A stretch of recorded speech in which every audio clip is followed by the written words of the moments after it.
Morning, everybody. How you doing today? On this episode of the show, we're going to talk about retargeting.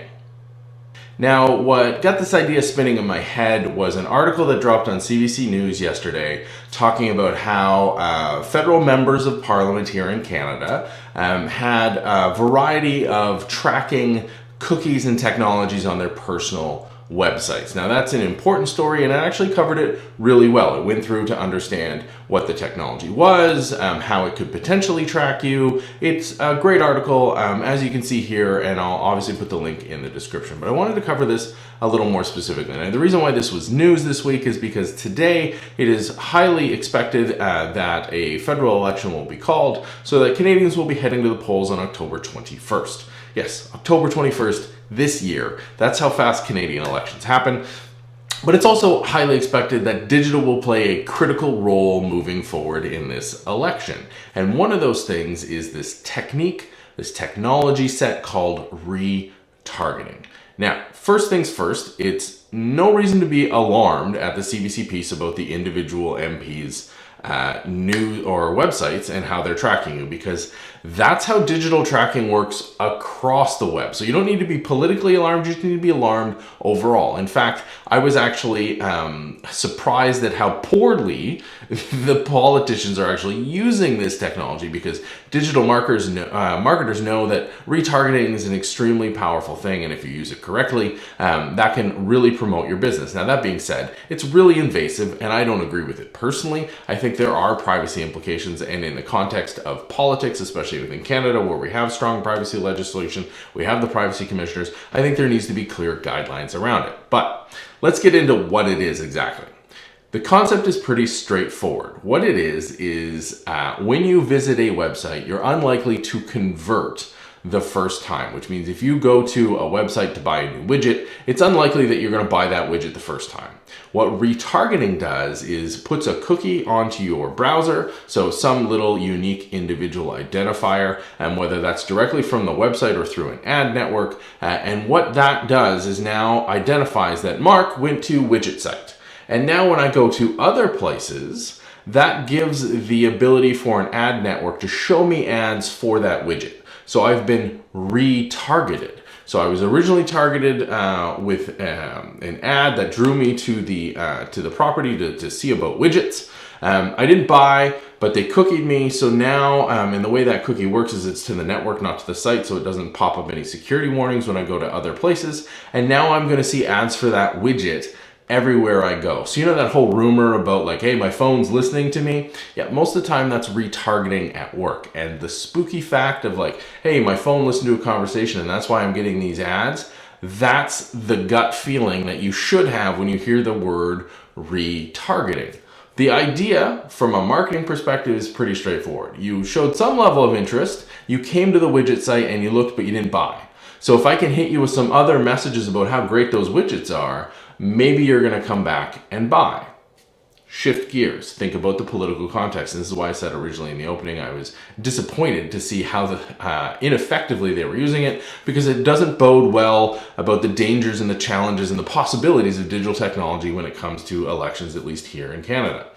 If a member's site has this type of digital ad technology on it, right? It's very, very commonplace. So if you're using Google Analytics, you can leverage it. If you're using any number of technologies for tracking what's going on your website, you can use retargeting. If I was an MP, if I was a member of parliament, what I would be doing is if anyone went to my personal site or my campaign site, retargeting them is a great way to raise awareness around issues. So there's a positive aspect of this. If you visit Mark the MP's site and now I have an issue that I want to get your attention on, saying like, hey, do we really care about this redistricting, or do we care about this new piece of legislation? I could use a digital ad campaign to raise awareness to my constituents, because I could target that ad and say, only show this ad to people who have that cookie because they went to my site. So retargeting lets you narrow down that focus to something very, very specific. That's really, really powerful in a positive context using that example. In a negative context, What it means is you can start to leverage the same kind of techniques we see on social media, on Facebook and on Twitter. Because they have behavioral profiles, it's basically a retargeting environment by default. And we saw that, you see that in the Great Hack.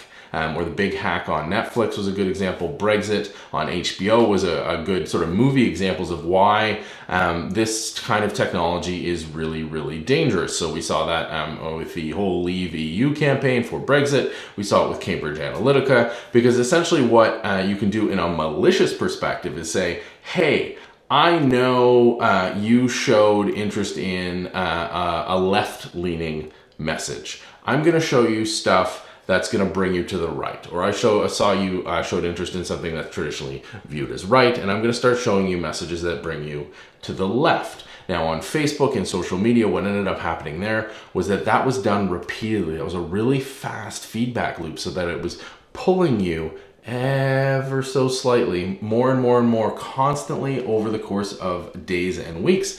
So that fact that you had a radically different opinion when the campaign started. Now that is retargeting taken to the example. Should we have regulation around this? Absolutely. Can you do something to protect yourself? Absolutely. Install an ad blocker. Turn on all the things that stop tracking. So Ghostery is a good one. I'm using OneBlock, I think, on my Macs and on my iOS devices.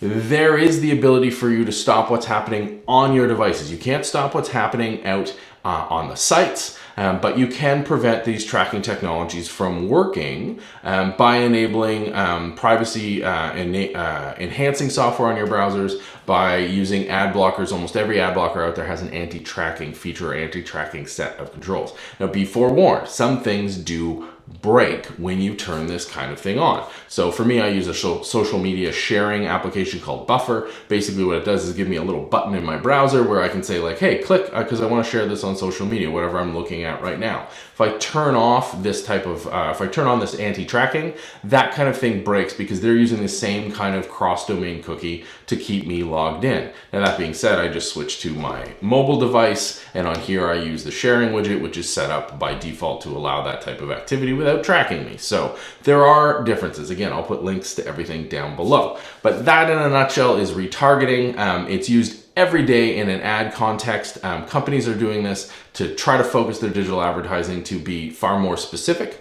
to get you to buy that widget. In the political context, I think people are just waking up to it here in Canada. I think things are far more mature in the States and obviously in Brexit. And that whole campaign, things were taken to a very big extreme. But I think these types of technologies have a very dangerous impact when you're unaware of them. What do you think? Let me know. Hit me up online at MarkNCA in the comments down below, and as always by email, me at markn.ca. Here in Canada, it's going to be an interesting next 30 plus days as we ramp up to yet another federal election. I'm going to be looking closely to see how social media and digital tools are used. So if you have any questions along that line, let me know, and stay tuned for more around this topic. Have a great day, and we'll see you on the next episode of the show.